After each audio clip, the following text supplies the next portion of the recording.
Hi ಸ್ನೇಹಿತರೆ, ಎಲ್ಲರಿಗೂ ನಮಸ್ಕಾರ.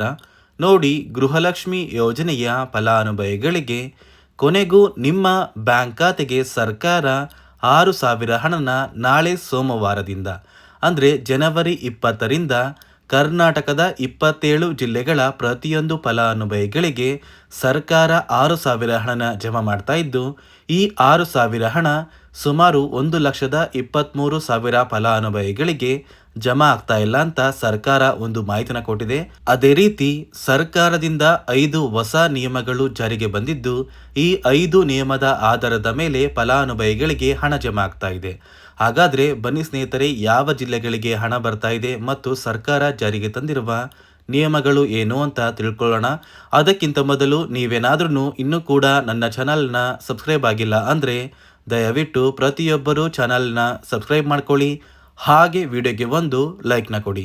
ಹೌದು ವೀಕ್ಷಕರೇ, ಗೃಹಲಕ್ಷ್ಮಿ ಯೋಜನೆಯ 16ನೇ ಕಂತಿನ ಹಣಕ್ಕಾಗಿ ಯಾರೆಲ್ಲ ಫಲಾನುಭವಿಗಳು ಪ್ರತಿನಿತ್ಯವೂ ಕೂಡ ವೆಯ್ಟ್ ಮಾಡ್ತಾ ಇದ್ರಿ, ನಿಮ್ಮ ಬ್ಯಾಂಕ್ ಖಾತೆಗೆ ಕೊನೆಗೂ ಸರ್ಕಾರದಿಂದ ಗೃಹಲಕ್ಷ್ಮಿ ಯೋಜನೆಯ 16 ಮತ್ತು 17ನೇ ಕಂತಿನ 4,000 ಹಣ, ಇದರ ಜೊತೆ ಅನ್ನಭಾಗ್ಯ ಯೋಜನೆಯ ಪ್ರತಿಯೊಂದು ಫಲಾನುಭವಿಗಳಿಗೆ 5 ಕಂತಿನ 2,000 ಹಣ, ಒಟ್ಟಾರೆ ಪ್ರತಿಯೊಂದು ಫಲಾನುಭವಿಗಳಿಗೆ ಸರ್ಕಾರ 6,000 ಹಣನ ಜಮಾ ಮಾಡ್ತಾ ಇದೆ. ಈ ಬಾರಿ 16 ಮತ್ತು 17ನೇ ಕಂತಿನ ಹಣದ ಜೊತೆ ಪೆಂಡಿಂಗ್ ಇರುವಂತಹ ಅನ್ನಭಾಗ್ಯ ಯೋಜನೆಯ 5 ಕಂತಿನ ಹಣ ಕೂಡ ಪ್ರತಿಯೊಂದು ಫಲಾನುಭವಿಗಳಿಗೆ ಸರ್ಕಾರ ಸೋಮವಾರದಿಂದ ಬಿಡುಗಡೆ ಮಾಡ್ತಾ ಇದೆ.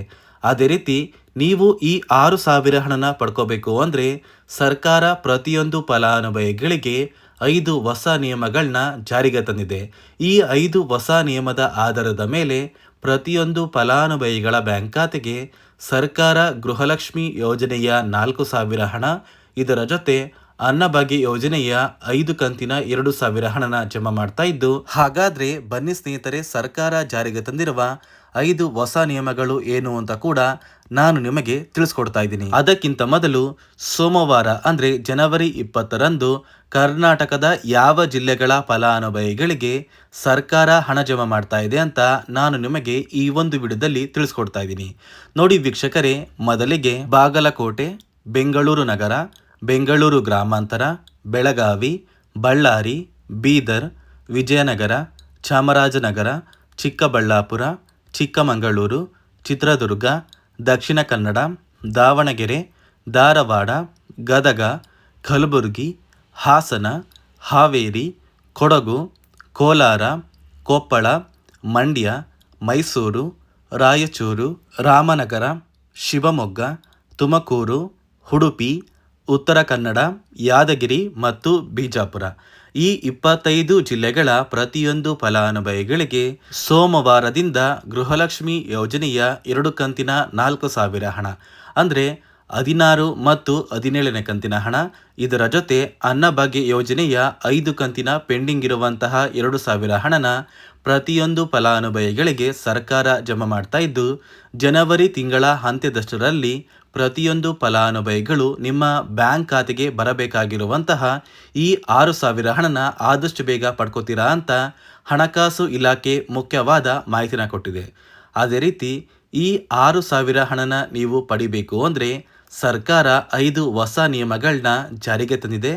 ಈ 5 ಹೊಸ ನಿಯಮದ ಆಧಾರದ ಮೇಲೆ ಪ್ರತಿಯೊಂದು ಫಲಾನುಭವಿಗಳಿಗೆ ಸರ್ಕಾರ 6,000 ಹಣನ ಜಮಾ ಮಾಡ್ತಾ ಇದೆ. ಅದೇ ರೀತಿ ನೋಡಿ ಸ್ನೇಹಿತರೆ, ಈ ಬಾರಿ 1,23,000 ಫಲಾನುಭವಿಗಳ ಬ್ಯಾಂಕ್ ಖಾತೆಗೆ ಸರ್ಕಾರ ಗೃಹಲಕ್ಷ್ಮಿ ಯೋಜನೆಯ 4,000 ಹಣನ ಜಮಾ ಮಾಡ್ತಾ ಇಲ್ಲ.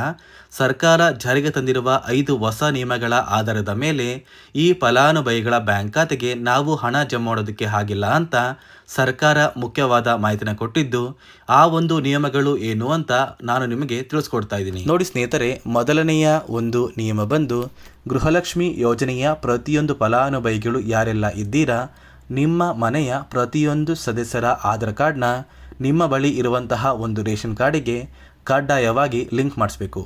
ಈ ಒಂದು ನಿಮ್ಮ ಆಧಾರ್ ಕಾರ್ಡ್ನ ಲಿಂಕ್ ಮಾಡಿಸೋದಕ್ಕೆ KYC ಅಂತ ಕರೀತಾರೆ. ಸಾಕಷ್ಟು ಫಲಾನುಭವಿಗಳ ಒಂದು ರೇಷನ್ ಕಾರ್ಡಿಗೆ KYC ಪೆಂಡಿಂಗ್ ಇದೆ. ಅದೇ ಒಂದು ಕಾರಣಕ್ಕೆ ಸರ್ಕಾರ ಈ ಬಾರಿ ಈ 5 ಹೊಸ ನಿಯಮಗಳನ್ನ ಜಾರಿಗೆ ತಂದಿದೆ. ಅದೇ ರೀತಿ ಎರಡನೆಯ ಒಂದು ನಿಯಮ ಬಂದು, ಸಾಕಷ್ಟು ಫಲಾನುಭವಿಗಳ ಒಂದು ಆಧಾರ್ ಕಾರ್ಡ್ ಏನಿದೆ ಆ ಒಂದು ಆಧಾರ್ ಕಾರ್ಡ್ 15 ವರ್ಷ ಅಥವಾ 15 ವರ್ಷಕ್ಕಿಂತ ಹೆಚ್ಚು ಹಳೆಯ ಆಧಾರ್ ಕಾರ್ಡ್ ಆಗಿದೆ.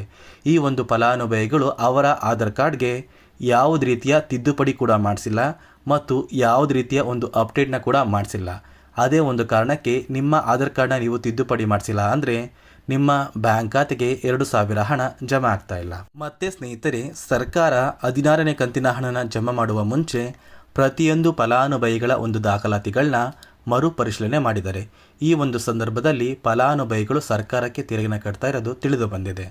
ಅದೇ ರೀತಿ 4ನೆಯ ಒಂದು ನಿಯಮ ಬಂದು ಸರ್ಕಾರದಿಂದ ಬರುವಂತಹ ಒಂದು ರೇಷನ್ನ ಕಳೆದ 3 ತಿಂಗಳಿಂದ ನೀವು ಪಡ್ಕೊಂಡಿಲ್ಲ ಅಂದರೆ ನಿಮ್ಮ ಬ್ಯಾಂಕ್ ಖಾತೆಗೆ ಗೃಹಲಕ್ಷ್ಮಿ ಯೋಜನೆಯ ಹಣ ಜಮಾ ಆಗೋದಿಲ್ಲ. ಮತ್ತು ಸ್ನೇಹಿತರೆ, 5ನೆಯ ಒಂದು ನಿಯಮ ಬಂದು ನಿಮ್ಮ ಒಂದು ವಾರ್ಷಿಕ ಆದಾಯ 7 ಲಕ್ಷಕ್ಕಿಂತ ಕಡಿಮೆ ಇರಬೇಕು. ಒಂದು ವೇಳೆ ವಾರ್ಷಿಕ ಆದಾಯ 7 ಲಕ್ಷಕ್ಕಿಂತ ಜಾಸ್ತಿ ಇದ್ದರೆ ನಿಮ್ಮ ಬ್ಯಾಂಕ್ ಖಾತೆಗೆ ಗೃಹಲಕ್ಷ್ಮಿ ಯೋಜನೆಯ ಹಣ ಬರೋದಿಲ್ಲ. ಈ 5 ಹೊಸ ನಿಯಮದ ಆಧಾರದ ಮೇಲೆ ಪ್ರತಿಯೊಂದು ಫಲಾನುಭವಿಗಳಿಗೆ ಸರ್ಕಾರ 6,000 ಹಣನ ಜಮಾ ಮಾಡ್ತಾ ಇದೆ. ಸೋಮವಾರ ಪ್ರತಿಯೊಂದು ಫಲಾನುಭವಿಗಳ ಬ್ಯಾಂಕ್ ಖಾತೆಗೆ ಈ 6,000 ಹಣ ಜಮಾ ಆಗುತ್ತೆ. ಕರ್ನಾಟಕದ 27 ಜಿಲ್ಲೆಗಳಿಗೆ ಈ ಹಣ ಜಮಾ ಆಗಲಿದೆ ಅಂತ ಹೇಳ್ತಾ, ಇದಿಷ್ಟು ಗೃಹಲಕ್ಷ್ಮಿ ಯೋಜನೆ ಕುರಿತು ಸರ್ಕಾರದಿಂದ ಬಂದಿರುವಂತಹ ಹೊಸ ಮಾಹಿತಿಯಾಗಿದೆ. ನಾನು ಕೊಟ್ಟಿರುವಂತಹ ಮಾಹಿತಿ ನಿಮಗೆ ಇಷ್ಟ ಆಗಿದ್ರೆ ದಯವಿಟ್ಟು ಪ್ರತಿಯೊಬ್ಬರೂ ನನ್ನ ಚಾನಲ್ನ ಸಬ್ಸ್ಕ್ರೈಬ್ ಮಾಡ್ಕೊಳ್ಳಿ, ಹಾಗೆ ವಿಡಿಯೋಗೆ ಒಂದು ಲೈಕ್ನ ಕೊಡಿ.